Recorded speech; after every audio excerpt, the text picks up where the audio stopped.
Tervetuloa mukaan Hyvän elämän podcastiin. Tämä on Länsi-Suomen Diakonialaitoksen säätiön tuottama podcast-sarja. Ja tässä sarjassa keskustellaan meidän säätiöön liittyvien ihmisten kanssa.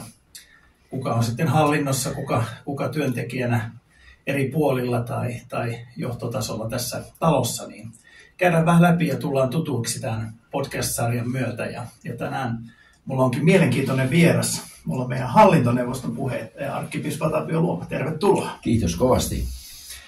Tänään oli hallintoneuvoston kokous ja sulla on, sanoit siellä, että 7 vuotta takana. Niin, mä tulin siis arkkipiispan virkaan kesäkuun alussa 2018 ja melko pian silloinen toimitusjohtaja Aku Kelto kävi mua tapaamassa, toi mulle mukanaan nakkilalaisia nahkiaisia ja esitteli tämän talon toimintaa ja sanoi, että arkkipiispat ovat aina olleet, niin kauan kuin tämän talo on ollut olemassa, niin tämän hallintoneuvoston puheenjohtajana. Ja ilomielin itsekin lupauduin tähän tehtävään ja tässä nyt tosiaan 7 vuotta todella tulee täyteen. On ihan pakko kysyä, että pystytkö syömään? Pystyin. Ne oli todella hyviä. Joo. Ja siinä oli kuin dippikastike mukana ja sitten kun sitä dippasi siihen ja söi, niin se oli ihan maistuva. Joo, mä oon kanssa maistanut ja ulkonäkö ei välttämättä ensin puhuttele, mutta maku on kyllä Maku on hyvä ja silmät kiinni onnistuu monia. Kyllä. Meillä on tosiaan ollut tämmöinen perinne tavallaan ja tietysti hyvä perinne, että arkkipiispa on meidän talo ja sitten muissa diakonialaitoksissa on aina alueen piispa, hallintoneuvoston puheenjohtaja tai valtuuskunta on osassa. Mutta keskustellaan tässä vähän siitä, että kuka on arkkipiispa Tapio Luoma. Kerro vähän lähtöjuuristasi. No mä olen syntynyt Kurikassa Etelä-Pohjanmaalla ja siellä olen ollut 3-vuotias, kun vanhempien työn perässä muutettiin Vaasaan. Ja Vaasassa kasvoin ja sitten siellä myöskin koulunkäynti alkoi ja oikeastaan koko kouluajan myöskin vielä varusmiespalveluksen suoritin Vaasassa. Ja mä tulen semmoista hyvin tavallisesta suomalaisesta kodista, kirkon jäseniä oltiin ja suurina kirkkopyhinä käytiin kirkossa, mutta sitten se tärkein semmoinen kotoa saatu tämmöinen sanotaanko hengellinen perintö on se, että mulle opetettiin iltarukous ja mua kannustettiin ottamaan osaa seurakunnan nuorten ja varhaisnuorten toimintaan. Ja sillä tiellä tässä ollaan ja sitten hyvin pian rippikoulun jälkeen mä niin tajusin, että mä haluan papiksi. Ja oikeastaan kaikki muun muassa lukion ainevalinnat sitten tein sillä perusteella, että mä hakeudun teologiseen tiedekuntaan. Aikanaan sinne sitten pääsin ja ensimmäinen virkapaikka mulla oli 5 vuoden opiskelujen jälkeen Peräseinäjoella Etelä-Pohjanmaalla. Sinne mä aina halusin mahdollisimman pieneen seurakuntaan, missä saa tehdä työtä monipuolisesti ja pääsee ikään kuin hyvin lähelle ihmisten elämää. Ja siellä kului 11 vuotta, sitten sen jälkeen muutama vuosi Ilmajoella ja sitten 10 vuotta Seinäjoen kirkkoherrana ja sitten tuli kutsu Espoon hiippakunnan piispaksi ja todellakin sitten 7 vuotta sitten aloittelin Turussa. Kyllä. Lyhyesti pitkä taiva. Lyhyesti tällä tavalla, joo kyllä. Mitä arkkipiispa tekee? No tämä onkin vaikea kysymys, että mistähän päästä nyt lähtisi liikkeelle. Semmoista tavallista normipäivää ei oikein ole. Ja ehkä niin kuin parhaiten arkkipiispan tämmöiset työt ikään kuin hahmottaa sillä tavalla, että arkkipiispahan on siis Turun arkkihiippakunnan piispa. Ja syy minkä takia juuri Porin tai Länsi-Suomen diakonialaitoksen hallintoneuvoston puheenjohtajan arkkipiispa juontaa ajalta, jolloin arkkihiippakunnassa oli vain yksi piispa, oli arkkipiispa. Nykyään meitä on 2 piispaa. Hiippakunnallisesti mä hoidan tällä hetkellä Turun ja Kaarinan seurakuntayhtymän 9 suomenkielistä seurakuntaa ja se on ikään kuin mun vastuuni arkkihiippakunnassa. Mutta sitten valtaosa mun työstä menee kyllä tämmöisiin kokonaiskirkollisiin, valtakunnallisiin haasteisiin. Ja arkkipiispa on virkansa puolesta puheenjohtajana 3 kaikkein tärkeimmässä hallintoelimessä meidän kirkossa, eli kirkolliskokous, piispainkokous ja kirkkohallituksen täysistunto. Kaikissa näissä arkkipiispa toimii puheenjohtajana ja mä koen sen tavattoman kiinnostavana ja tärkeänä tehtävänä nimenomaan siltä kannalta, että näiden puheenjohtajuuksien kautta haluan omalta osaltani ja omana arkkipiispakauttanani vaikuttaa siihen, että nämä 3 hallintoelintä yhä enemmän katsoisivat samaan suuntaan. Tämä on meidän iso kirkko ja meidän hallintomme on hyvin laaja ja semmoinen kuin hajautettu. Ja siksi on tärkeää, että niin kuin löytyisi semmoinen mahdollisimman selkeä yhteinen lanka siinä, mitä tehdään. Ja sitten oikeastaan nämä puheenjohtajat sitten poikii monenlaista. Että muun muassa arkkipiispa perinteisesti on ollut vastaan myöskin kirkon ulkomaansuhteista, ulkomaisiin kirkkoihin ja kansainvälisiin kirkkoliittoihin. Ja se perustuu pitkälti siihen, että arkkipiispa on piispain kokouksen puheenjohtaja. Juuri piispain kokouksen toimialueeseen kuuluvat nämä kansainväliset suhteet meidän nykysysteemissä. Ja sitten on hyvin paljon muita tämmöisiä kokonaiskirkollisia vastuita. Ja Helsingissähän hyvin paljon, missä kirkon keskushallinto sijaitsee, niin joudun matkustamaan. Ja saattaa olla viikkoja, parikin viikkoa putkeen, että Turussa en pääse käymäänkään. Ja Helsingin matkoja ja muita matkoja sen lisäksi ja muuta vastaavaa. Sitten vierailen erilaisissa tapahtumissa. Kirkkopäivät on tulossa Seinäjoella lähiaikoina ja siellä sitten koko viikonvaihteen vietän. Ja hyvin monipuolista ja värikästä työtä. Mä pidän tavattomasti tästä työstä. Joo. Tämä on mukavaa. Se on tietysti iso asia, että viihtyy siihen. Niin. Eikö se kuitenkin ole vähän semmoinen niin kuin loppuelämän virka? No joo, että kauheasti mä en enää viime aikoina kysellyt, mikä musta tulee isona. Niin. Mä jotenkin ajattelen, että ehkä tämä nyt on se, missä on hyvä olla. Tässä ollaan ja pysytään, kyllä. Joo. Ja eikö niin, että työhuone on myös Helsingissä? Mulla on se toinenkin huone, joo, kyllä. Joten arkkipiispan talossa Turussa siellä me asutaan ja se on meidän koti. Mutta että sitten on tämmöinen toinen työpiste Helsingissä. Sanot, että te asutte, niin ketä teidän perheeseen? No perheeseen kuuluu tällä hetkellä minä ja mun vaimoni. Ja vaimoni on työssä ollut pitkään diakoniatyössä Kauniaisissa. Eli diakoniatyö on sitä kautta hyvinkin lähellä ollut meidän perheen elämää aina. Ja nythän sitten on jäämässä töistä pois eläkkeelle siirtyessään ihan tässä kesän kynnyksellä. Ja sitten hän pääsee olemaan vähän enemmänkin sitten Turussa minun kanssani. Mutta että tämä mun tehtäväni on niin paljon Helsingissäkin olemista, että oikeastaan kyllä me hyvin paljon viikonkin mittaan nähdään, vaikka hän sitten on Turussa töissä, Helsingissä töissä. Joo, kyllä. No voiko sitä arkkipiispan virkaa jotenkin verrata presidentin virkaan? Onko se kirkon presidentti? No varmaan ainakin vaalitavan puolesta. Se, että arkkipiispan vaalikin on kaksivaiheinen vaali, niin kuin presidentin vaalikin. Ehkä joku tämmöinen. Ja sitten jossain protokollakuvioissa, niin siinä ehkä on jotain, jos valtionhallinnosta pitää löytyä joku toinen viranhaltija, joka olisi lähellä arkkipiispan viran luonnetta, niin ehkä se olisi niin kuin ulkoisilta muodoltaan tai rakenteiltaan lähinnä presidentti, jonka se vertautuu. Mutta kyllähän tämä myöskin on samalla semmoinen hyvin niin kuin ainutlaatuinen ja omintakeinen virka, jota nyt ei tämmöisenä mistään muuta löydy. Kyllä.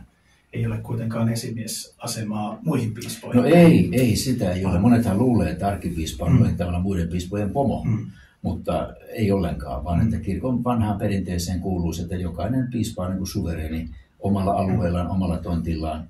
Ja arkkipiispankin rooli liittyy puhtaasti, ja hänen roolinsa puheenjohtajana liittyy juuri vain siihen, että tämä arkkipiispan virka on se vanhin piispan virka Suomessa. Ja sen takiahan se etuliite arkki liitettiin sanaan piispa vuonna 1817, kun tsaari myönsi arkkipiispan tittelin silloiselle Turun piispalle Jakob Tengströmille.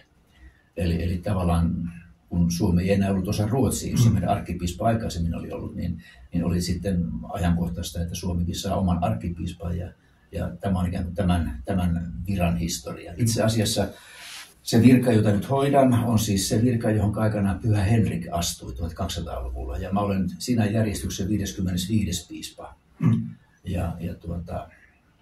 Siinä mielessä niin tämä tämmöinen jatkumo menneisyyteen niin tuntuu aika huikealta, kun rupeaa miettimään. Että saa olla niin osa aika pitkää tämmöistä Turun piispojen ketjua. Painaako se harteilla jotain? Kyllä se välillä painaa, mutta toisaalta sitten taas niin se myöskin antaa paljon voimia, että jos kerran nämä mun edeltäkin ovat selvinneet, niin miksipä minäkin.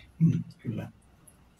Miten tuommoinen niin kuin valtakysymys tavallaan, että koska piispahan ei tavallaan käytä valtaa, vaan vaikuttaa. Että miten siihen niin kuin tavallaan tottuu, koska mä ajattelen, että jotenkin niin kuin suomalaiset ajattelee, että jos mä soitan presidentille, niin sitten presidentti ärähtää, niin sitten asiat järjestyy ja jos kirkossa soitetaan arkkipiispalle, niin sitten asiat järjestyy. Mutta ilmeisesti se ei ihan näin. Se ei ihan mene näin, ja siinä on totta kai monta syytä, että se mihinkä arkkipiispalla valtaa on, niin kuin, on tietysti se puheenjohtajan valta, joka on näissä 3 keskeisessä hallintoelimessä. Mutta mä olen mieltänyt, että puheenjohtajakaan ei ole siellä käyttämässä valtaa sen takia, että hän saisi ehdoin tahdoin oman näkemyksensä läpi, vaan hän on siellä hoitamassa sen, että se hallintoelin pystyy tekemään päätöksiä. Ja silloin tietysti puheenjohtajakin on vain yksi ääni muiden joukossa. Ja sitten muuten, niin kuten todettu, niin muiden piispojen tontille arkkipiispallakaan ei ole mitään asiaa. Hänellä ei ole sellaista valtaa muihin hiippakuntiin nähden.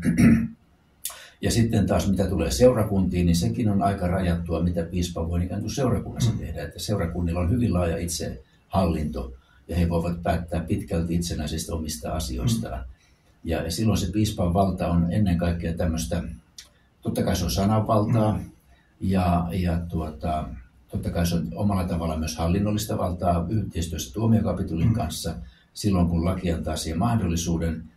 Mutta ennen kaikkea se perustuu tämmöiseen niin kuin luottamukseen ja onko arvovalta sitten oikea sana kuvaamaan sitä. Mutta että kun meidän kirkko ei ole mikään linjaorganisaatio, niin arkkipiispa ei ole samassa asemassa suhteessa siihen organisaatioon kuin vaikkapa puolustusvoimien komentaja on meidän puolustusvoimia. Eli että jos haluaa jonkun asian läpi, niin kannattaa yrittää voittaa ihmisen puolelleen. Mieluummin kuin käskyttää. Niin, ja se on demokratiassa tietysti. Se on totta kai, joo, kyllä. Joo, mutta aika vaativa tapa, että se olisi tietysti helppo ajatella, että hyvä diktaattori on hyvä diktaattori. No joo, miksei tietysti, mutta varmaan mä luulen, että näissäkin organisaatioissa, jotka ovat niin sanottuja linjaorganisaatioita, niin kyllähän tämä johtajuuden ymmärrys on kehittynyt sillä tavalla, että enää semmoinen yksioikoinen käskyttäminen tuskin on muotia enää missään. Kyllä. Ymmärretään se, että ihmisten johtamisessa tarvitaan aika paljon semmoista omaa nöyryyttä ja halua kuunnella ja ikään kuin innostaa ihmisiä näkemään se yhteinen tehtävä, jota kohti yhdessä pyritään. Ja arkkipiispan virkaan ja tietysti piispan virkaan käsittääkseni myös kuuluu oleellisesti tämä yhteyden luominen ja yhteyden rakentaminen ja yhteyden ylläpitäminen. Kyllä. Siinäkin mielessä se on ollut aina hyvin moderni johtamisen tapa. On, totta kai, kyllä. Ja ainakin mä myöskin itse koen olevani hyvin vahvasti tämmöinen työyhteisöorientoitunut, eli mä tarvitsen työtovereita. Että tavallaan se yksin puurtaminen ei oikein minulle luonnista ja mä nautin tavattomasti niin kuin yhteistyöstä, ihmisten kanssa toimimisesta. Ja siinä mielessä niin tässäkään virassa mä en ole koskaan joutunut kokemaan olevani yksin tai yksinäisyyttä. Että se mitä puhutaan johtajan yksinäisyydestä, niin mä en oikein päässyt niin kuin hoksaamaan ihan tarkkaan, että mitä kaikkea sillä tarkoitetaan. Totta kai on tilanteita, joissa joutuu tekemään niin yksin päätöksiä, mutta harvoin on semmoisia tilanteita, jolloin en voisi vähän niin kuin pohdiskella asioita yhdessä muiden kanssa. Joo. Ja tietysti niin kuin semmoista huokuu semmoinen niin kuin lähestyttävyys, että monestihan niin kuin, on kiva tehdä podcastia, kun monesti ajatellaan, että joku arkkipiispa, niin se on jossain siellä, mutta sinun kun seuraa tuolla eri tilanteissa, niin se on hieno katsoa sitä lähestyttävyyttä. Ei ole niin kuin semmoista niin kuin, tavallaan tuntuu, että kellään ei ole varmaan sellaista rimaa ehkä lähestyä. Ehkä jossakin tilanteessa voi olla tämmöinen. Toivotaan, että ei ole. Ja jotenkin mä ajattelen, että sen seurakuntavuodet olivat kyllä äärimmäisen opettavaisia, jossa niin kuin huomaa myöskin sen oman pienuutensa ja oman kyvyttömyytensä niin kuin hoitaa asioita loppuun asti. Tai että pappikin on vain ihminen. Se on klisee, mutta samalla se on äärimmäisen syvästi totta. On niin kuin kaikissa merkityksissä. Niin ehkä sen sillä eteläpohjalaisen kansan keskellä oppii vielä Oppii paremmin ymmärtämään, että on vain ihminen. Juuri näin, kyllä. Joo. No vielä tähän meidän podcastin ensimmäiseen osaan, niin kysyisin, että mitä sitten tapahtuu, kun tulee se vapaa-aika? Onko sitä vapaa-aikaa? No semmoista tarkkaa rajaa työn ja vapaa-ajan välillä on kauhean vaikea vetää. Että kyllähän ylipäätään papityö, ainakin minulle on ollut tämmöinen ennen kaikkea elämäntapa. Ja totta kai vapaapäivät koetaan pitää ja varsin hyvin saa ne myöskin nykyisin pidettyä. Ja se on tietysti aika pitkälti tämmöinen itse kurin ja kalenteritekniikan yhdistelmä, joka sitten takaa ja mahdollistaa sen. Mutta kyllä vapaa-aikaa koetaan löytää sitä niin kuin joka päivä jostakin saumasta. totta kai on päiviä, jolloin sitä ei vaan kerta kaikkiaan löydy, mutta että silloin kun on mahdollisuus, niin koitan sitten ottaa vähän rennommin. Kuuntelen musiikkia, teen pitkiä kävelylenkkejä, toisinaan käyn hölkkäämässä. Ja tämmöistä, missä vähän niin kuin ajatuksia saa tuuletta. Ne mä huomaan, että semmoisten harrasteiden pariin sitten siirryy vapaa-aikana. Ja sinne Pohjanmaalle on tainnut jäädä silloin meillä tukikohta edelleen. Sitten meillä on siis 3 omaa lasta ja 2 heistä on kummallakin 3 lasta, joten mä olen 6 lapsen isoisä. Ja se tuo myöskin uuden ulottuvuuden ja ne kyllä maadoittaa aika hyvin niin kuin tähän hetkeen ja paikkaan. Että kun lasten kanssa saa touhuta, niin kyllä sinä äkkiä työasiat jää toiseksi. Joo. Ja näin on hyvä. Niin. Voi olla oikeasti isoisä. Kyllä. Joo. Ja isä. Aivan. Se on tärkeää. Kiitos tästä vähän tutustumisesta siihen, kuka on arkkipiispa ja mitä arkkipiispa tekee. Ja mä uskon, että tämä on ihan kiva lisä tähän meidän henkilöstölle tietää, että kuka on ruorissa tuolla sitten ihan viime kädessä, koska sitähän se hallintoneuvosto kuitenkin on, että siellä valitaan sitten puheenjohtajat ja vastuuvapaudet myönnetään. Tänäänkin myönnettiin vastuuvapauksia tuossa kokouksessa. Kiitoksia tästä. Eli olit mukana Hyvän elämän podcastissa ja minun oli vieraana arkkipiispa Tapio Luoma tässä ja voin vähän paljastaa, että luvassa on vielä toinen osa, jossa sitten mennään enemmän tähän diakoniaan ja diakonialaitokseen. Minä olen Huhtalan Marko ja diakonia kansalaistoiminnan johtajana täällä diakonialaitoksella. Kiitos seurastasi.